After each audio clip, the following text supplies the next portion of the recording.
ඈත අතීතයේ එක්තරා කුඩා පැල්පතක මහලු පියෙක් සහ ඔහුගේ තරුණ දියණියන් දෙදෙනා ජීවත් වුණා.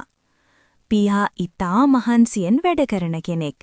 වැඩිමහල් දියණිය නිවසේ සියලු වැඩ කරන අතර බාල දියණිය කිසිදු උදව්වක් නොකර නිතරම කම්මැලිකමින් කාලය ගත කළා.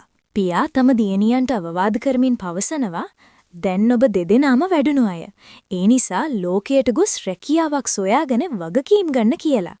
ඔහු උත්සාහවන්ත දියණියට පවසනවා කිසි විටකත් උදව් ඉල්ලන කෙනෙකුට බැහැ නොකිය උපකාර කරන ලෙස.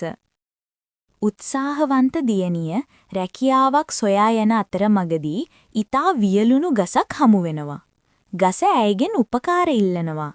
ඇය ඊතා ආදරයෙන් ගසී අතු පිරිසිදු කර තමා සතු එකම පැන් බෝතලය ගසී මුල්වලට වත් කරනවා. තවදුරටත් යන විට ඇයට මැටියෙන් කළ කැඩුණු උදුනක් හමු වෙනවා. ඇය මඩ සහ මැටිගෙන තමන්ගේ ඇඳුම් පවා කිලිටි කර ගනිමින් ඒ සියලු පැලුම් අලුත් වැඩියා කරනවා. ඉන්පසු ඇයට අඟුරු තැවරී සම්පූර්ණයෙන්ම කළු පැහැවූ බැටළු පැටවෙකු හමු වෙනවා. ඇය ඊතා කරුණාවෙන් බැටළුවාව නහවා නැවතත් සුදු පැහැයට පත් කරනවා.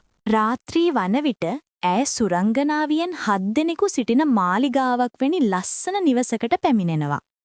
එහි සේවය කිරීමට ඇයට අවස්ථාව ලැබෙනවා.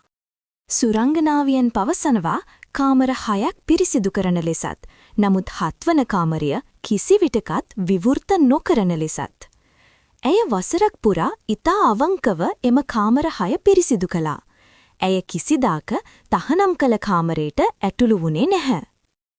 ඇයගේ අවංකකම දුටු සුරංගනාවියන් අවසානයේ ඇයට 7 වන කාමරයට ඇතුළු වීමට ඉඩ දෙනවා. එහි තිබූ රන් සහ රිදී කාසි ඇයගේ ඇඳුම්වල ඇලි.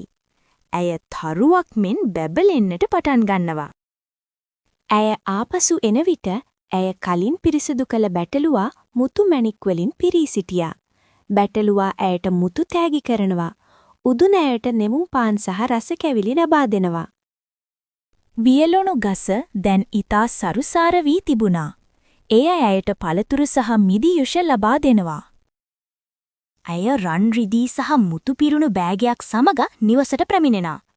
මෙය දුටු ඇගේ කම්මැලි සහෝදරිය ඊර්ෂ්‍යාවෙන් පිරි තමාටත් මෙලෙස බැනේ සෙවීමට අවශ්‍ය බව පවසනවා.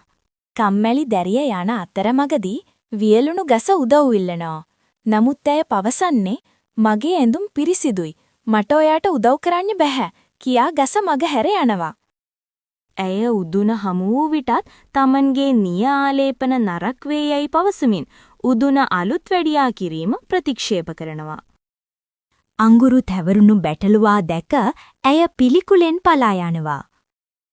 ඇය සුරංගනාවියන්ගේ නිවසේ වැඩට යන නමුත් ඇය ඊතා අලසයි. දිනක් කුතුහලය නිසා ඇය තහනම් කළ 7 වන කාමරය විවෘත කරනවා. එහි තිබූ මීමැස්සන් සහ වවුලන් ඇයට පහර දෙනවා. ඇය බියෙන් නිවස දෙසට දුවනවා. ඇයට බඩගිනි වී උදුනේ පාන් ගැනීමට උත්සාහ කළත් උදුන රත් වී ඇයගේ අත් පිලිස්සෙනවා. බැටළුවා ඇයගෙන් පලා යනවා. තුවාල වී සහ කිලිටි ඇඳුම් සහිතව නිවසට පැමිණෙනවා. පියා සහ සහෝදරිය ඇයව සනසන අතර උත්සාහයේ සහ අවංකකමේ අගය ඇය වටහා ගන්නවා. එදින සිට ඇයත් උත්සාහවන්ත දෙරියක් බවට පත්වෙනවා.